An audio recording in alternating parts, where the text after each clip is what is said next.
Good morning. Well, thank you very much. Good morning, guys. Good morning. Good morning. All right. Well, thank you very much for joining us on the morning show. Well, at last, London is about to happen. When is the D-Day? I know we said March 30th. And why has it taken so long to come? In the past, you were quoted as saying that it would be London Heathrow or nothing. But now you're going to London Gatwick. What happened? I said so in the past. I said it was either London Heathrow or nothing. Because the BASA we signed with the UK is this. You give me your primary airports, I give you our own primary airports. British Airways, Virgin Atlantic, both of them come into my country using our primary airports, Lagos and Abuja. When we applied, they told us Heathrow was not available to us. And they were even suggesting Stansted or Luton. And I found that very insulting. They also suggested Gatwick. I refused. I wanted to go to Heathrow, which is their primary airport. And after some time, I saw that they were trying to frustrate us. I said, okay. And Nigerians were groaning under the weight of high fares. I said, okay, what we'll do is to let us go anywhere, even if they want us to go to Scotland. They just start. So we decided to take Gatwick. Gatwick was not really our choice. But in the long run, we decided to see some goods, going to Gatwick. Most of our people live, down southeast part of London. And at the same time, when you look at the traffic situation from Heathrow into central London, it's very excruciating. But from Gatwick, they allotted the South Terminal to Airpeace. And when you get to the South Terminal, you get out of immigration, take your luggage, you walk into the Gatwick Express train within 3 minutes. And that will take you to Victoria, right into central London. So from the South Terminal, you have access to Tube, you have access to National Rail, you have access to the road transport to other parts of the UK. So Gatwick has turned out to even be better at the end of the day for us. That is why we took that Gatwick.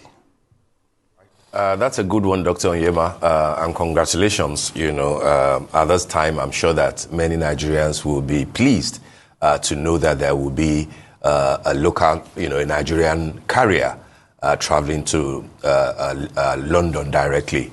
But tell us more about the details of this Gatwick project where you'll be landing. How many days a week will you be flying to London? What time of the day were you allotted, or time of the night, leaving Lagos and landing in London? And more importantly, what will Airpeace do differently this time around, given that Lagos-London for Nigerian flights are not totally new? We know what happened to Air Nigeria Food. It used to be Gatwick too. We know what happened to Arik, to Bellevue, to Medview. Have you learned lessons about why they couldn't sustain that route? And what will you do differently? First of all, let me talk about Gatwick. Like I said earlier, the traffic out of Gatwick into central London is better than going through Heathrow. Of course, our schedule, remember, when we now chose Gatwick, the first thing they told us that there were no slots in Gatwick. The same Gatwick they suggested to us. They told us that there were no slots. It's international aeropolitics. They want to protect their own. And we were to start operations actually on December 22nd, but they frustrated us, made sure we didn't start last year. We wanted to start in January. We were frustrated. They were giving up slots that you cannot even understand. Today they give you, it was ad hoc slots. You travel today, on Monday, maybe 2 p.m., Tuesday, 1 a.m., Wednesday, 10 o'clock in the morning. I've never seen anything like that. It was laughable, at the same time very annoying, but we trudged on, and at the time, We had to invite the Minister of Aviation into it. And luckily, he too traveled to London with us and the NCAA DG to let them know that Nigeria would retaliate if they continue doing this. And I have to thank Festus Keyamo for doing that. So we went there, then they changed a little bit and now gave us 12:30 a.m. in the morning for departure out of Nigeria. We wanted to depart even if it's a minute before midnight, but they refused. When you are given 12:30 a.m., it's very confusing at times. So somebody who wants to travel on a Friday after work, when he gets to the website, he sees 12:30 a.m. Oh, he will say, oh, Airpeace flight on Friday is early hours in the morning. I just wanted to do my job at the end of the day before going to London. But Airpeace is going 12:30 a.m. The truth is, it's equally good. If you want to travel on a Friday, you don't need to travel 12:30 a.m. You travel on Saturday, the same 12:30 a.m. It means you leave your house the same Friday night, around maybe 11 o'clock in the night, you go to the airport on Friday to check in. You will still arrive London the same Saturday morning like someone who left on Friday, before midnight. You're leaving after midnight, 30 minutes after midnight. All these things are intended to confuse, but we're going to educate Nigerians about it. It's the same thing. It's the same thing, one and the same thing. So, and about frequencies, is daily flights. We are going to do daily flights into London. Besides our 3 777s, we are bringing in 3 Dreamliners, brand new Dreamliners, to join the fray. We are going to do something different, exceptionally different. The competition is going to be massive and explosive. Nigerians will see something they've never seen before. Because if you are not prepared for this kind of fray, you get yourself burned. They are waiting for us. We know they are waiting for us. We are going to give them the best. They came here, they audited Airpeace. What they saw, they couldn't believe it. They thought we couldn't pass the TCO, but we passed it because our safety standards in Airpeace is of universal acclaim. Airpeace has gotten IOSA right from the second year of operation unheard of. And we've maintained that IOSA certification. We've gotten it 6 other times. So when they came here to audit us, what they thought they could see to make them reject us, they didn't see it. They went back and issued that TCO approval. The same way we are prepared, the capacity is there to give Nigerians a massive difference. And of course, the penchant for Nigerians to always everything foreign.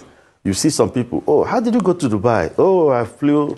They start mentioning Emirates. They start mentioning. The fact is that the same aircraft, the same 777 Emirates uses, is what Airpeace uses. But over time, in this country, we tend to, embrace everything foreign. If they see foreign water, better. Even if that water was recycled from, the septic tanks. So, but this time around, it's hitting everybody hard. We are here to provide the difference, make it affordable for people, make it seamless with respect. Respect. It's going to be a different ballgame. Like you asked, what are we going to do differently? It starts with the equipment we are going to use. It starts with the capacity we want to bring into the market, the ambience, everything you can think of. We have them. So it's left for Nigerians now to patronize their own. And I'm really pleased with the Nigerian agents, the Nigerian traveling agencies, their union. They came up with a slogan, Airpeace, our own. Some even printed T-shirts, save the Naira, fly Airpeace. Because if you know the amount of money this country is losing, my country is bleeding through the foreign airlines, massively bleeding. And they tell you, oh, their funds are trapped. Your funds are trapped, and you're still increasing your frequencies into the same country that your funds are trapped. Who is fooling who? So it's only when we try to embrace our own that we can save this country. Everybody is saying Tinubu, Tinubu, Tinubu. The problem of the country is not President Tinubu, it's you and me, it's all of us. It can't leave everything for the government to do. Every citizenry, the citizenry must play their part. We are going through a very turbulent period, and it's not something you leave for the government and everybody cries every day, the government. What are you doing on your own part? You have to play your own part. You have to play your own part. If you go out there to hot dollars and you blame it on Tinubu, you go out there to connive with those that sell money to make things difficult, you blame Tinubu. If you go out there to patronize only everything foreign, you blame Tinubu. So you must play your own part. I'm not saying government is totally, unblameable. No, I'm not saying that. But as a citizen, you must play your part. That is why we are stepping out. This is not a lucrative business. We are doing it to save jobs here because a lot of billions of dollars are leaving my country through the hands of the foreign airlines. This is the time to save the dollar. Save the naira.